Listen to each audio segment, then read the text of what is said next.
I can't say that writing has been something I've always wanted to do. I know I became interested in writing in secondary school when I joined the press club.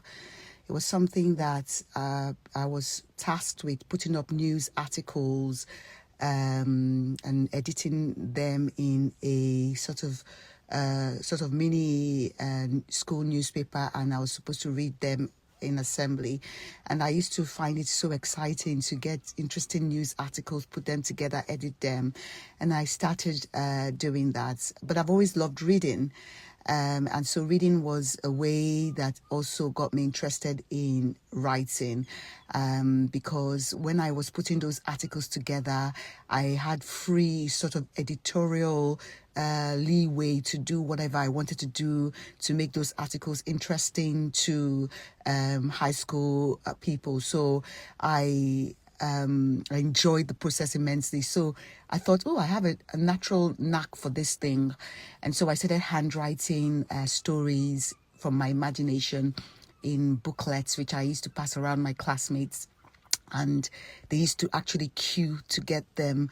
I remember one of my friends, Ang Lee, was caught by a teacher reading it in English class, and the teacher seized it, and I was like, oh my God, I'm in trouble, because there was a kissing scene in that book. But the teacher called me Mrs. Young. I'll never forget her. She was our English teacher, and she was very impressed. And she said, you know what, you better carry on doing this. You have a natural knack. I read it and I enjoyed it. So that was a bit of validation. So did I always want it? Maybe not from childhood, but certainly from secondary school. My interests were piqued, and I really wanted to write from secondary school.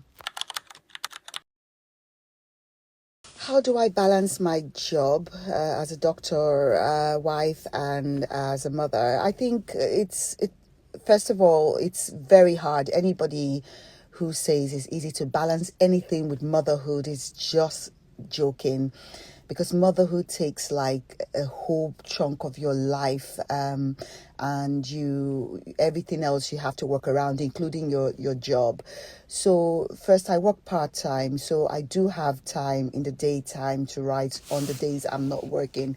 I work about 2 or 3 days a week.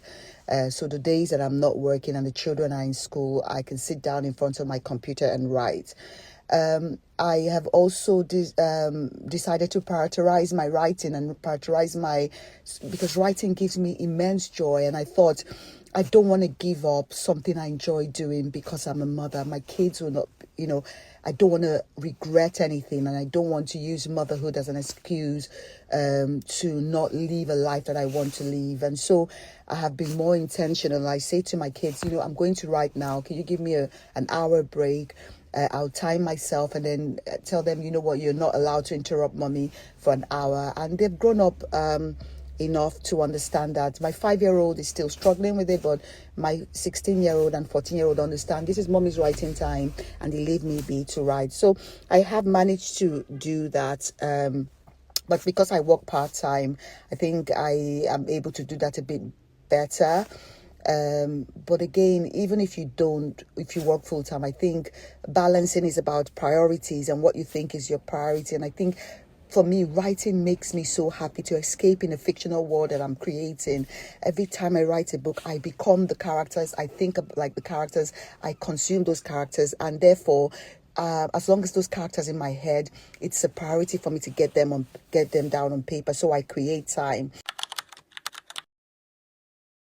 My writing process, I don't generally have one, because inspiration can come at any time. And it's very important as authors not to postpone when you have a bout of inspiration, because sometimes they can be sporadic and they're not always frequent, and they're not always predictable. So I can write between my phone, between my computer, even on a piece of paper. Writing, I don't schedule writing, because the moment I say I'm going to schedule writing today, this is when I'm going to write, it all becomes I just have writer's block at that moment. So I don't schedule it. I don't ever do that. I decide to write exactly when I have that inspiration burst. So I can write on my phone. I use Google Docs and I'm writing on my phone. I can write on my laptop. I use Microsoft Word or Scrivener when I'm writing on my laptop. And sometimes I write on a piece of paper. So again, if I decide to have a writing process, in terms of if it's about the whole writing process in itself, I always start with the characters and plot. So I say, okay, this is going to be, I know what the loose plot is going to be. I want a girl who is maybe going through a divorce to meet a guy who is, a single father, and I want them to fall in love, and that will be the general plot. Usually that's the first thing I do. But I focus on the characters next, and that's very important to me, because even though your plot can be excellent, your characters may not bring to life that plot you have. So I go to my Scrivener. I have a character page. I look for the pictures of the character, how they look, how they dress, what their goals are, what their fears are, what their aim is. I also sort of look at any quirks they might have. Then I build the characters, and then I start.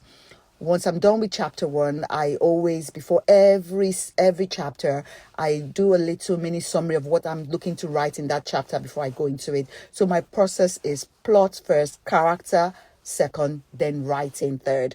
That's the general overall process of my writing. It's never that easy at all for me to say, I'm going to write a story. You know, some people sit down in front of their computer and start writing without planning. I have to plan every single thing, including the plot. Now, does it sometimes have to follow exactly what I planned? No, sometimes there are deviations, but not by a long margin. In a way. So yeah, the process is a bit complex, and it's not routine every day. A particular reason, yes, because I'll tell you the reason. I loved Mills and Boons when I was growing up. Harlequin, anything romance, count me in. I used to gobble them up. I used to look for them. But the problem I had was they were not characters that looked like me, that spoke like me. And I grew up in a home where love was, predominant. My parents were very touchy-feely. They were very affectionate with each other. And I long to see that representation of love in fiction. And so when I pick up a Mills and Boons or Harlequin, I'm just always like imagining them as African characters. So when my disappointment made me so like interested in looking out for such books. And then I came across the Pacesetter series. They were common in the 90s by, I think, Macmillan, the publishers, and I gobbled them up. I actively hunted down. I remember I had a friend, Nina Okoli. We used to just exchange them. I gobbled them up so bad. I ever my love Helen of Biagale, who is my number one inspiration for romance. I gobbled her books up, and I think I read them up to 5 times. And as I was growing up, I said, you know what, I want to do this. I want to be among the brave authors who decide, we don't want to stick to that formula of having to keep on, showing one side of Africa or one side of Nigeria where trauma and, where all this trauma and poverty and war and political corruption exists. We want to show the other side of Africa where love, where family, divorce, day-to-day living, mundane day-to-day living can exist as well. And so I wanted to write romance, and even I'm diversifying now to think about even just writing simple contemporary fiction featuring just Nigerian people living their daily lives, where we're not focusing on poverty or illiteracy or wars. Just typical Nigerian people going to achieve something in uni and some story to tell about that. There are so many things that can be explored that show the alternate living conditions of Nigerians without having to be, in a way, traumatic.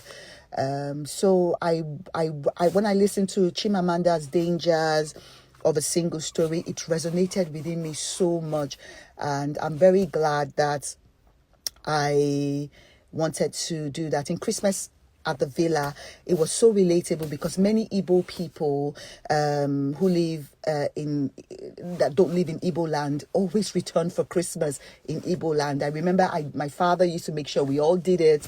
We used to grumble, but we did it, and I had so many memories of that. I remember some of my cousins finding boyfriends from those trips as well. So I wanted to write a story that was relatable, contemporary, and something that most Igbo people, and even Nigerians who, I know a friend of mine who lived in Lagos, but her family was from Ibadan, and every Christmas they used to go to Ibadan. He used to go with his family to Ibadan, and when we were in Abuja together, we'll all, laugh and laugh. But when it's Christmas time, his pops is like, everybody, we're going to Ibadan, and they will all leave. And so that was very important that I made it as fun, as relatable as possible, and those themes of love and mundane living in Nigeria and Africa are very important for us to show in literature, so that anybody picking up Nigerian books also know that there are educated Nigerians. There are Nigerians who are middle class, who are living like every other person who lives in every part of the world as well. Very important for me to pass that message in my books across. Indie published authors, so therefore I do not have any backing of a publishing house, and that's number one challenge, is that you want to write a story, and this story is very big in your heart, but not everybody wants to see them on paper because they believe there's no market for it. And therefore I that was my first challenge. That my first story, Melodies of Love, received a very nice critic from a manuscript critic, who was even very impressed and talked about getting in touch with an agent. But the main theme was that there was no market for it, so that it might be difficult journey for me.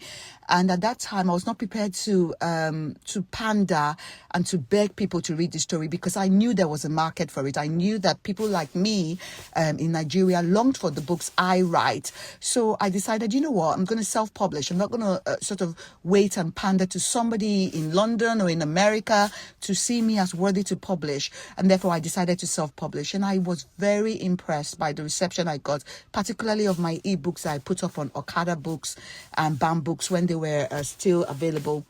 And therefore, I knew that I was on the right track. So the first challenge is believing that you have a story worth telling, and be ready for rejection. And if you want to go down the traditional path, don't be discouraged by the rejection. Just keep going forward and pushing that story. If you think, okay, I don't mind self-publishing, there is still success in self-publishing. Many of the big authors you're reading, like Kennedy Ryan, who are now traditionally published, started off as self-published authors who believed in their stories. And then when people started taking note, traditional publishers found out, oh, there's a market for this. Black people writing romance, oh, there's a market. And they started looking for them. And now through Kennedy Ryan, there are lots of other initially self-published authors who are now getting publishing deals for big publishers. And I'm seeing even more traditionally published romance novels, like from Lizzie Lisbon, who is one of my authors I like, Ola Awunobi, who also started as self-published as well. I have got a traditional publisher of my first YA book. So first of all, be ready for rejection and take it in stride. Doesn't mean your story is not good. It just means that they don't think it's a business-worthy story, and therefore they are rejecting it at that stage, at that level. Second challenge to overcome is discipline. You have to be disciplined to not give up. You have to sit down. Your stories are in your head, but you have to put them down in paper. And one thing I learned is that you cannot edit an empty page. So start that first draft. It can be stupid, crazy, rubbish, but you put that down first. Put that story down first, and then you can edit it later. Third thing I'd learned is that you can't be on an island on your own. As a self-published author, I know that many things I learned from my other self-published authors. We have a support group. We talk to each other. We discuss challenges with each other. We advise each other. We help each other out. And it's very important that you have that kind of community. Otherwise, you will struggle in an island. Fourth thing I can advise is that your book covers matter. You need an editor. You need to understand the market. You need to be able to market yourself. Even traditionally published authors don't sit on their ass hoping for somebody to push them. You have to be able to market yourself. You have to be able to sell yourself. You have to be able to toot your own horn, because nobody's going to do it for you. And you have to also be able to support. If you want support, you have to be able to give support. You cannot be asking other authors to support you when you do not support them. So there's so many things to learn, but you will learn them if you're willing to learn. The final thing I say, it's not a challenge, it's advice, is that you have to be willing to learn. You are not the best author in the world. Even Chimamanda, who I consider one of the best, does not think she's the best. She actually says she learns every day. So you have to learn every day. Be willing to learn. Be willing to take criticism. Be willing to take corrections.